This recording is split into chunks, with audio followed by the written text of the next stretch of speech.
আমি একটি হাদিসের প্রেমে পড়েছি।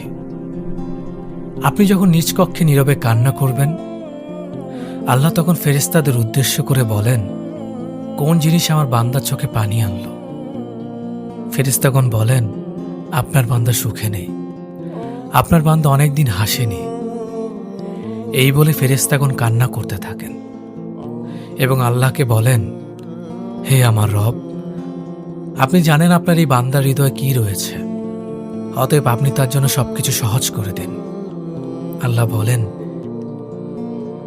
আমার এই বান্দা জীবন থেকে এমন কিছু হারিয়ে ফেলেছে যা সে অধিক ভালোবেসেছিল।